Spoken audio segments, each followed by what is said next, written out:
காலம் உருண்டோடிக்கொண்டே இருக்கிறது. அது நிலையாக இருப்பதில்லை. கடந்த வருடம் வாழ்ந்தவர்கள் இன்று தற்பொழுது இல்லை. சிலர் இருக்கிறார்கள். 200 வருடங்களுக்கு முன்பு வாழ்ந்தவர்கள் தற்பொழுது நிச்சயமாக யாரும் இல்லை. ஏனென்றால் காலம் மாறிக்கொண்டே இருக்கும். மாறிக்கொண்டே இருப்பதுதான் மாற்றம். குழந்தை வளர்ந்து இளைஞனாகி முதுமையை நோக்கி அவன் நகர்கிறான். ஒரு விதையிலிருந்து மரம் முளைத்து பூ வைத்து கனியை தருகிறது. மாற்றம்.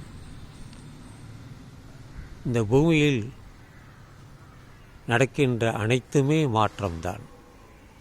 இந்த பூமிக்கு அப்பால் இருக்கக்கூடிய இந்த அண்டத்தில், பேரண்டத்தில் தினமும் எத்தனையோ மாற்றங்கள் நடக்கிறது. ஆனால் நாம் அதை தெரிந்து கொள்வதில்லை, விரும்புவதும் இல்லை. தற்பொழுது சூரியனே இல்லை. சற்று நேரம் பார்த்தால் அங்கே சூரியன் வந்திருக்கும். பூமி சுழன்றிருக்கும். பூமி சுழல்வது நமக்கு தெரிவதே இல்லை. ஆனால் இந்த மாற்றம் நடந்திருக்கிறது என்பதை உணர்ந்தால் நமக்கு தெரிய வரும், இந்த பூமி நகர்ந்திருக்கிறது என்று. பூமி நகர்கிறது, சூரியன் நகர்கிறது, இந்த சூரிய மண்டலமே நகர்கிறது, பெருவெளியே நகர்கிறது, எல்லாமே நகர்கின்றது. அந்த நகர்வது தான் இந்த மாற்றம்.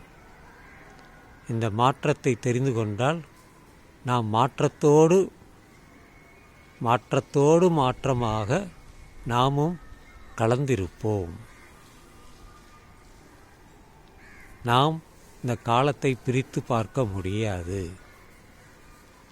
ஒவ்வொரு வினாடியும் எத்தனையோ மாற்றங்கள் நம் உள்ளே, நம் உடலுக்குள்ளே, நம் உறுப்புக்குள்ளே நடந்து கொண்டே இருக்கிறது. அதலினால்தான் சில நேரம் சௌகரியமாகவும் சில நேரம் அசௌகரியமாகவும் நாம் இருக்கிறோம். மகிழ்ச்சியாக இருக்கிறோம், சோகத்துடன் இருக்கிறோம். குழந்தை பிறக்கிறது, சில குழந்தை இறக்கிறது. இதெல்லாம் நடந்து கொண்டே இருக்கிறது. இதுதான் இந்த மாற்றம். மாற்றமே மாறாதது.